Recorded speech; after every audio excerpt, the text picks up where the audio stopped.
All right, and so for my second conversation, I am fortunate to have Shayla Gloat here with me today. So Shayla is from Millbrook First Nation. She is a volleyball coach, a participant in the Black and Indigenous Mentorship Program, and she's also involved with the Coaching Association Canada Women and Gender Equity in Sport program. So Shayla, if you could just briefly introduce yourself and maybe a little bit of your background in sport. Well, thank you for having me, Naya. So I am 25 years old. I am from the Millbrook First Nation community, and I was born and raised here. And I started volleyball at the age of, I would say, the age of 11, and I continued playing from then on until I graduated high school, and then I went straight into coaching in my first year of university. And And yeah, so, why did you get into coaching? Like, I know for myself, it was I dropped out of university, stopped playing, didn't have any involvement in sport, but I still wanted to be involved. So, like, is that kind of what got you involved, or like, why did you start, or how I should say? I think as soon as I started sports at 11, I kind of always had a really big passion and desire to continue with them, whether it was going to be playing Mhm, or kind of like my educational field. So that's why I went into kinesiology. mhm, And as soon as I started kinesiology, I thought, well, I would like to do something in my spare time. And where I wasn't playing the sport myself, mhm. aside from intramurals, I thought, how can I give back? And I started assisting, and it was great. So I kind of progressed forward after that. No, that's exactly kind of the same thing. Like, one of those things where like you're involved with sport at a young age, you're hit with that reality of like, what do I do next? This has taken up so much of my time. So fortunately, like for people like us, there is opportunities for us to get involved in coaching. So that's really great to hear. And obviously you're involved for the right reasons. We'll get into that a little bit further. But we are involved in the Black and Indigenous mentorship together. You are a mentee, and this is my first year mentoring. We've had a little bit of a relationship coaching together in the past, and I may have pushed you a little bit to get involved in this program. But why did you join the Black and Indigenous Mentorship Program? I'll ask that first, and then maybe I'll ask about the Canadian Women in Sport program after. So I think I first heard about the program during one of our NAG Oh um, yeah. sessions that we had there, and I was able to see your face up on the screen. And I wasn't quite sure what you were in, and once they kind of explained it and described it, I thought, oh my gosh, that's such an amazing opportunity for her. Like I cannot wait to see like what the next group might look like or like how it will come on. And so from obviously some persuasion from you, but also was reached out by someone else within VNS and was just showed the opportunity and said it might be a good fit. And I asked Shania some questions about it, and she boosted it up to my likings. And I thought, yeah, let me just enter into that. And I applied, and I got accepted, and it's been great. Yeah. So getting Shayla involved has been really important in the sense that we've had a little bit of lack of participation from Indigenous athletes or coaches, I should say. So fortunately, if I'm able to get in somebody's ear and get them involved, it is a very great program to be involved with, and there's lots of knowledge that you're able to learn through it. So I'm very happy that you're involved with it and you're getting that firsthand experience and that you're working with Ann Dodge, who is also my mentor, and I don't have enough great things to say about her. But and then the Canadian Women in Sport Gender Equity Program. How did you get involved with that? I know I kind of had a little bit of a push for that as well. So I, But like, what is your I yeah, guess your desired outcomes of that joining both of these programs?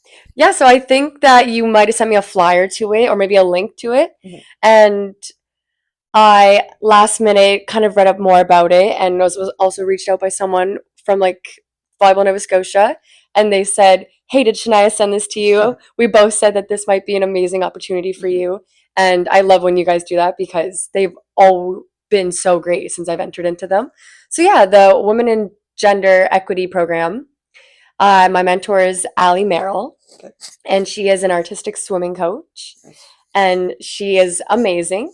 And just like Anne Dodge there, both of these mentors have been life changing for me. Mhm. And so I see why you entered into so many of these type of mentorship programs yourself as a mentee, because the knowledge and the wisdom that you get from your mentors really keeps you going Yeah. in the sport. Like I know for myself, like it's something before I joined these programs, it's not something I was never aware of. So I think by having conversations like this, whether this reach is small or large, like I think it's important that we bring awareness of the value to these types of programs and how it can really hopefully shape the how the sporting world evolves. Um, so I guess in terms of coaching, like you said, you had some really great mentors. But what does mentorship mean specifically in terms of your two mentors don't their sport isn't volleyball? So I guess Yeah. like how do you let me figure this out. Like like obviously coaching is what connects you two, but like how do you see that relationship still being valuable given the fact that you guys don't coach or are Yeah. involved with the same sport? Yep. And that's a big question within both of those programs that I'm in within our sessions Mhm. is how do these coaches in different fields bring value to you in your sport? And well, first I would like to touch on my mentor that has been since I started this sport in my sport has been you. And so Shania has been able to answer all my volleyball related questions. And so she, in a sense, is my third mentor. And then when it comes to the Black Indigenous Coaching Mentorship Program, where my mentor comes from rowing Mhm. and such, I think it's amazing because rowing can be a very smaller group type of activity. And they only have maybe a couple partners here and there Mhm. and such, or maybe they're working alone. And so teaching and learning, I guess, not teaching, but learning about how individual, like Yeah. just individuality means into sport. Like team dynamics, like how they Yeah. function in different sports. Like at the end of the day, you're an individual. Sometimes you're Yes. competing for yourself, sometimes you're competing with others. Yep. But like the background and like the mental component of like those types of things. So Yep. like yeah, I think it's really important that we do bounce our ideas off coaches of other sports because sometimes it allows us to reflect on our own sport, maybe some like areas we need to improve on or things that we've never ever considered. So yeah, I think it's really important that we do have conversations with coaches that are not just in our network or involved with their sport. Yep. And that's why I also love Allie's advice Mhm. because especially where she has a lot of experience and many, many years under her belt of artistic swimming. And they also come from just such a different area of expertise in their sport. Yeah. They are very, Like technical yeah, focus, very yeah. technical focus, very, like, apparently they're very concentrated and they don't speak much during the times. And I'm so used to in our sport in volleyball, It's we praise communication and yelling and every second speaking. word is talk more. Yes, exactly. Every second word is literally talk more.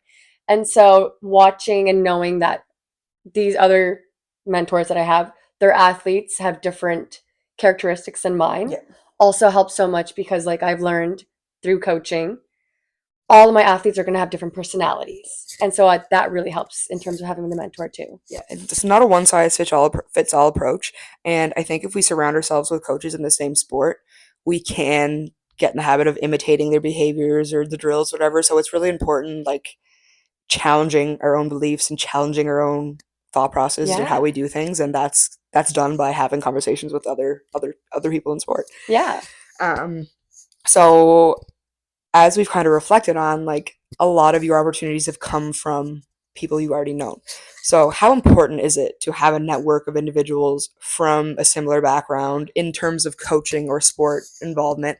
Whether this is discussions within the broad group of the Black and Indigenous Mentorship Program or just other coaches in passing, like how important is that network in navigating the coaching world and maybe figuring out how to like keep yourself sane Yeah. sometimes. I think the networking really helps in terms of kind of, in a sense, healing the athlete in myself. Yeah. Oh yeah. So when I was an athlete, I didn't feel like I was able to have the space or maybe the voice to talk about how it felt being the only Indigenous person on the team Mhm. or just coming from maybe a different background in terms of like wealth and stuff. Yeah. But now as a coach and being able to network with people that have similar experiences, it's interesting to know, well, there was these people also going through the same things that I was going through at this time. Yeah. And now we're adults and speaking about it and opening up and being comfortable and hopefully helping the next generation that we get to coach. We can Because, advocate for yeah, change because of that personal exactly. experience. Yeah, no, that's a really good point, and it's something that I often reflect on. And my mentee from another program I'm involved with, when I first asked her why she's involved, it came down to I want to coach how I don't want to coach how I was coached. Yeah. Like you're saying, like unlearning what you've already learned. Like Yeah. so, yeah, it's really important that we reflect on the people, or we use the people around us to better ourselves, and then that hopefully betters our athletes as well. Yeah. So far, from what you're saying, it seems like you've really learned a lot in terms of how to the coaching, the non fun side of things, like in terms of like dealing with parents, like the mental side of things, like so you perceive to have a lot of benefits so far, but like other than just that, like what are some benefits that mentees can gain from these programs? So for people who are potentially thinking about joining programs, like what are the major outcomes that you've experienced so far? Aside from the ability to be able to travel Mhm. and kind of go to different places and meet with different coaches or like different directors in different Some of the areas, benefits mentees can gain from these programs are the ability to not feel alone. So whenever I feel like I have no one to speak to about it, like I don't want to talk to a parent about it, I don't have a friend that is Involved. involved, Yeah. and I definitely don't want to speak to the athletes about it, I can go to them and say, are my feelings valid about this? And how would you kind of confront this issue and stuff like that? Mhm. But also, my mentors come and spectate me and they watch my games. And so I don't have anyone as a coach watching me and my performance.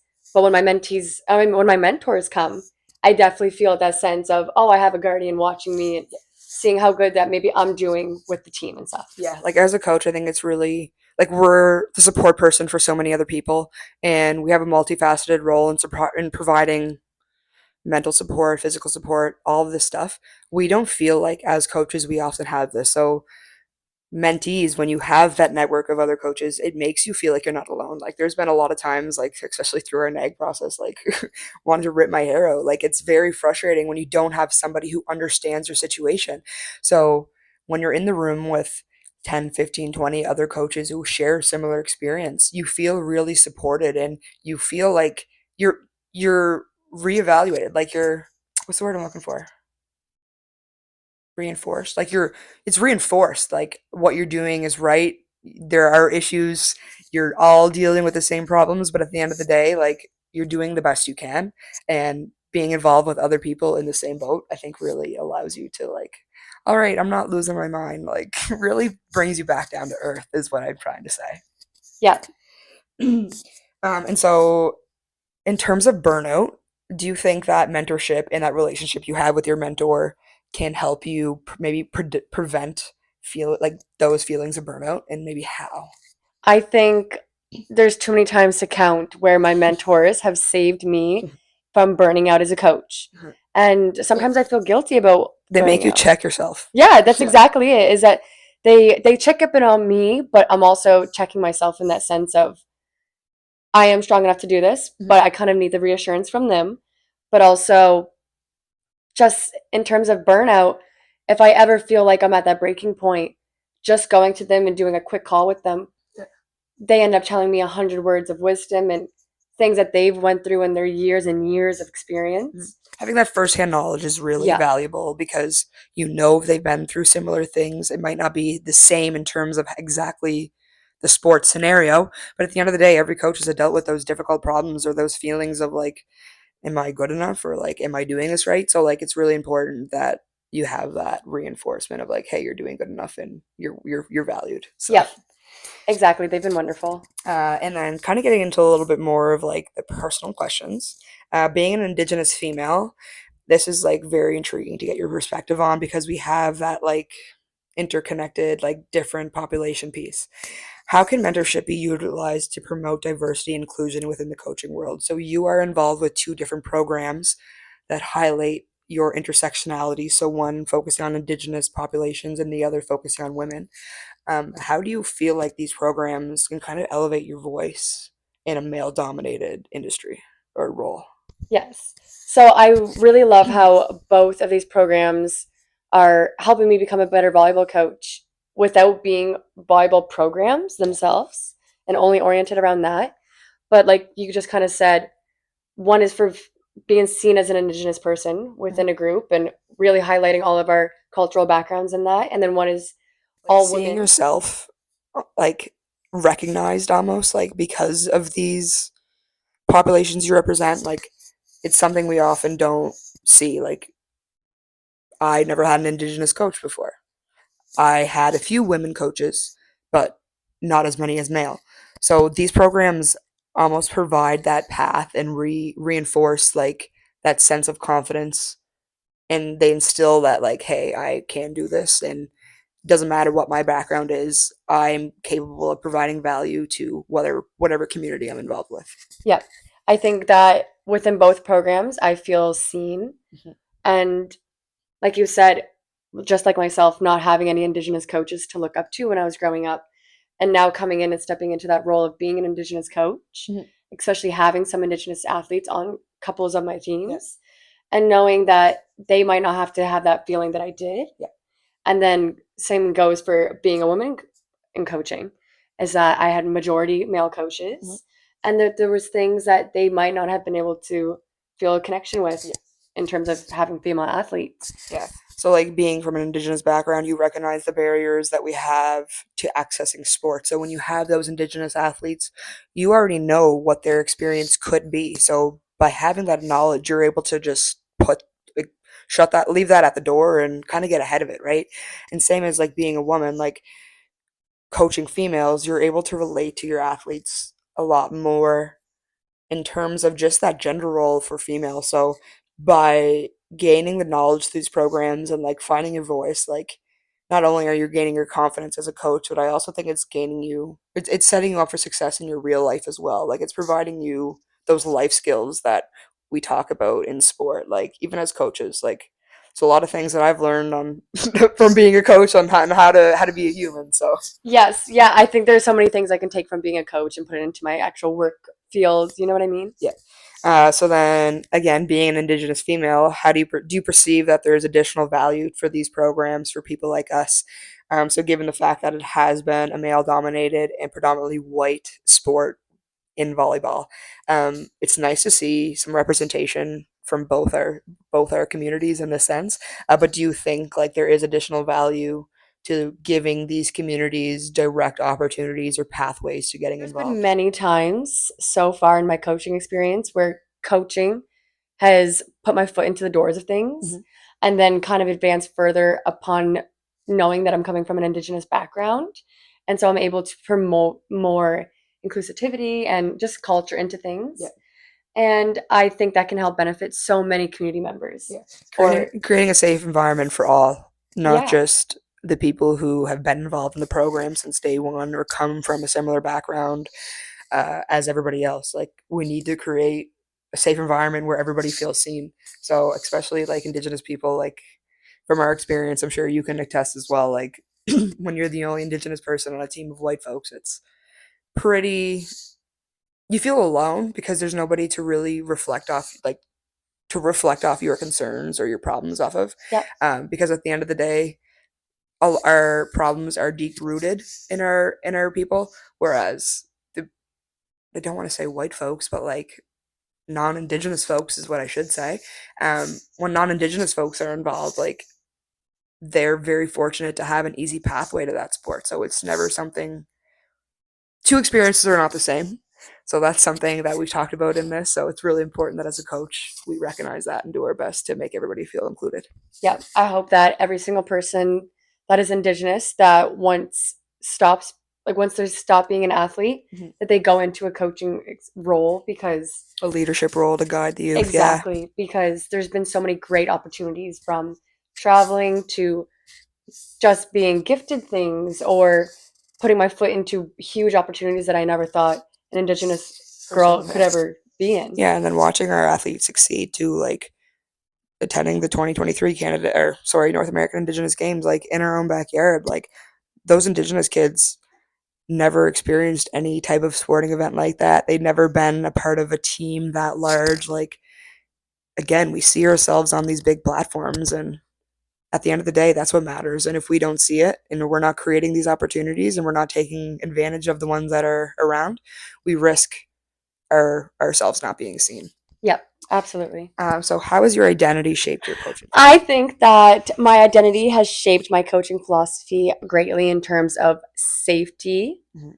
because I kind of treat safety as not just safety physically, Mhm. in terms of making sure that a player's not playing injured or making sure that I'm eyes on them when we're at tournaments and I need to be spectating. When they're scooting around the Halifax Oval. Yep, yep. I see safety as a place of protection for their identity as well. Mhm. And so if someone has any type of deep rooted issue themselves, Indigenous or not Indigenous on my team, I want to respect that Yeah. so much. Yeah. Support the the individual athlete, like get to know them, Yep. figure out what makes them tick. What makes them tick Yeah. exactly? What makes them happy? How do they want to be addressed in certain ways? Mhm. Do they more of a passive approach, an active approach, aggression? Like Yeah. it depends what they need. And so I think that's completely shaped my coaching philosophy of being Indigenous and all of our sacred teachings of honesty and bravery and such and courage. I kind of piece all of those things in together into an athlete, and Mhm. some of them might value some of them higher than the others, and so everyone's different. Yeah, so taking that holistic approach and understanding that not everybody needs the same amount of each component, Yeah, but everybody does need a little bit of care from each aspect of exactly. things.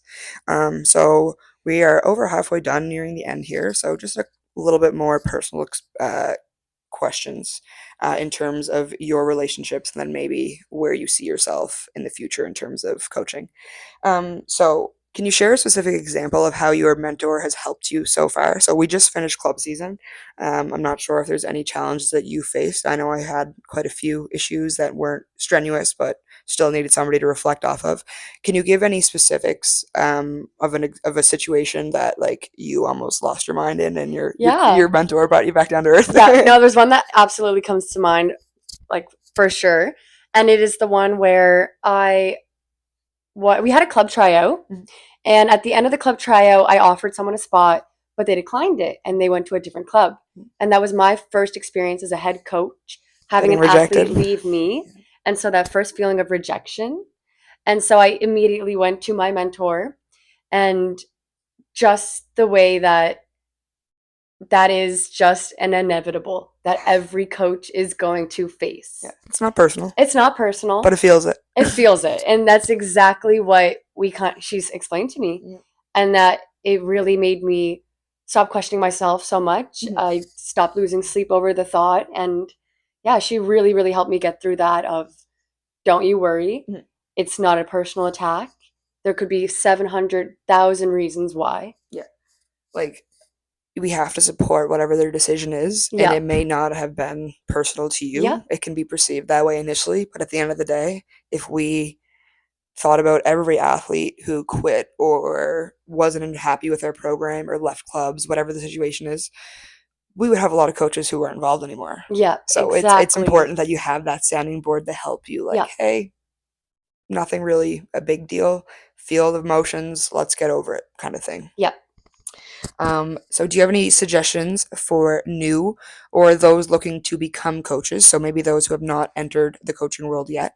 Um, Maybe like in terms of what to expect on managing the workload. I know there's a lot of aspects of coaching that when you get into it, you're like, I did not know this is what it was.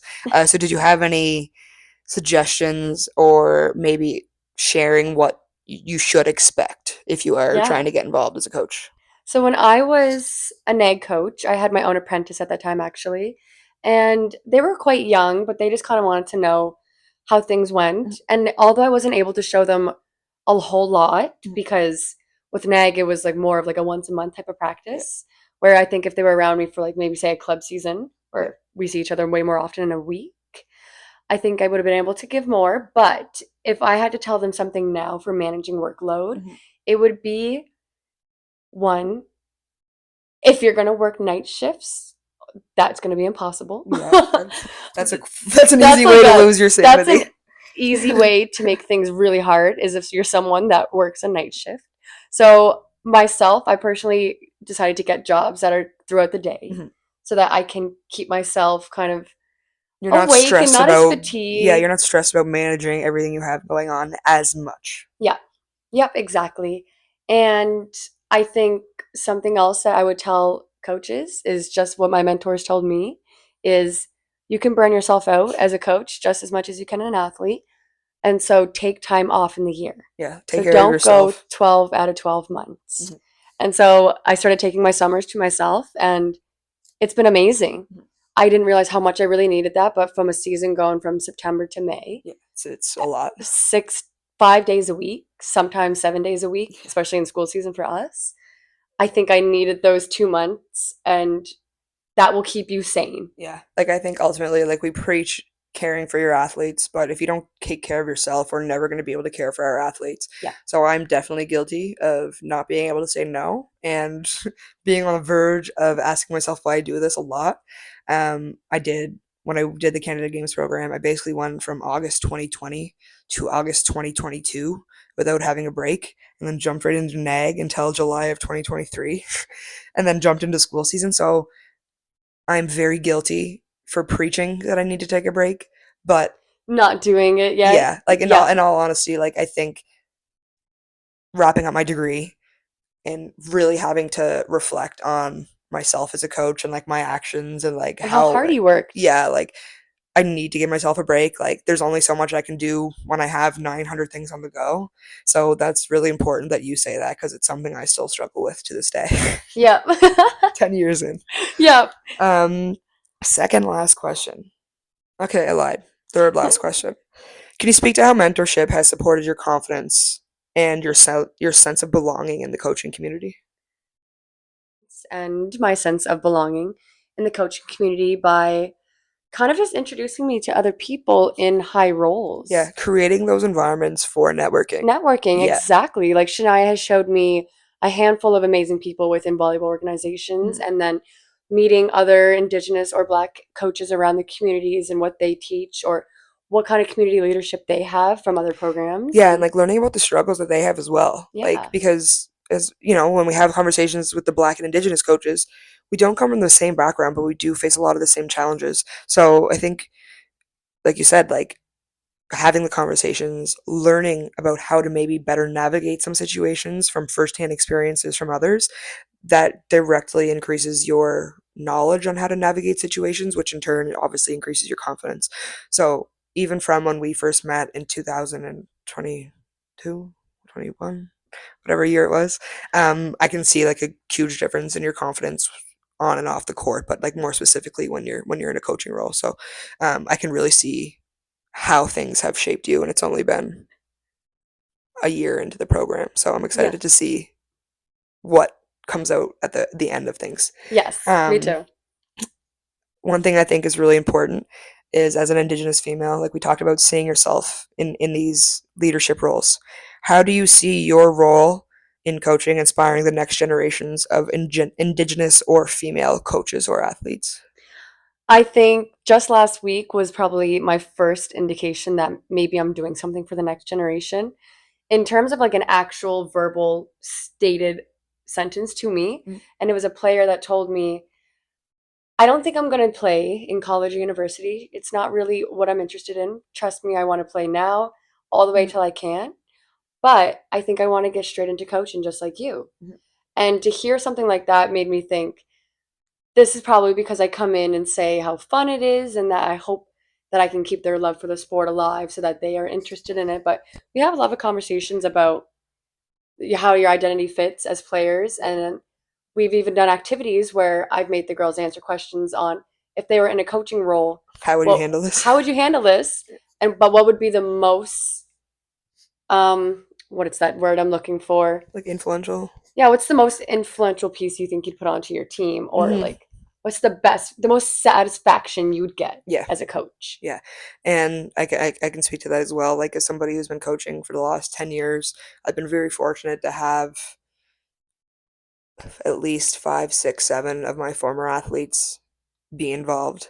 So just them seeing me in the leadership role, I think inspired them in terms of like, hey, she was supportive of us for the right reasons. And now if we're able to provide that experience for other athletes, like that's what I hope to get out of it. That's Yep. why I got involved. So ultimately that's what my goal is, to continue to keep providing that safe space and fun that fun atmosphere, because that's what a lot of times we forget, where they're here for fun. They're not Yes, professional athletes. They're sometimes 12 to 18 years old. We're exactly. here for fun at the end of the day. So as long as we're able to hopefully inspire people to get involved, I think that's what's really important. That's the most important Yeah. part. And then my last question. Given the knowledge and experiences you have today, what advice would you give your younger self who is just starting out as a coach? What a wholesome question. I think the advice I'd give my younger self is don't be scared to use your voice. when I first started as an assistant, I never spoke a word. I Questioned everything. never even looked up from the bench, never looked up from the Mhm. clipboards maybe that I was working with. Yeah. And I was just very shy as a not shy person. And so finding my voice, finding that you don't have to be embarrassed about using your voice, I Yeah. think, And even if you say something wrong, nobody cares. yeah. Like, And I now get told that I'm an animated type of coach, but it can benefit some girls in the greatest way in terms of keeping their energy up. Mhm. And so I have found myself Yeah. and who I want to be as a coach. And going back and telling my younger self, you can do it quicker. You know, you don't have to wait 2 years to say a word. Yeah, like you're doing it for the right reasons. You know Yeah. what you're talking about. Just that little bit more of like that push and to Yeah. that self-belief. I think that's something a lot of us deal with. And I don't know if that's because we're young female coaches. That's something I've always kind of attested back, like my struggles in coaching too, like being young and like trying to imitate the behavior I've had. But again, the knowledge through the programs and networks that I've had, like, it's really shaped me into who I am today, and I think you as well. Um, but when we take advantage of opportunities that we have and we take the time to learn about the things we care about, that's what increases your confidence. And when you have a voice and you think you have something that's valuable to say, it's important to use it uh, because, like you said, I did the same thing. I sat back and crossed my arms and didn't know what to say for years, but now I've looked back at that person and I'm like, "Okay, you knew what you were talking about. You just didn't have the belief in yourself." Yeah. So, ultimately, Absolutely. yeah, like, Yeah, I that's think exactly it. I think kind of the main outcome of this conversation and my goal for this, like, series of conversations for this final project is, like, to show people, yes, mentorship is valuable for coaches. It may not be something that we see in mainstream media or something that's as important, but youth coaches influence the lives of many athletes. And if we're not in it for the right reasons or if we're not confident in what we're doing, we're compromising their success. So I think by having people like you involved in not only like your coaching roles, but like also taking the time to like learn about how to better yourself, like we're creating a good community and we're getting away from the type of coaching that we didn't want to be involved with. Sorry, just turn that off.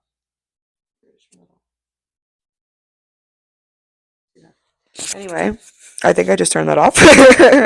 But anyway, so that's the wrap up of our conversation. Did you have anything else to add?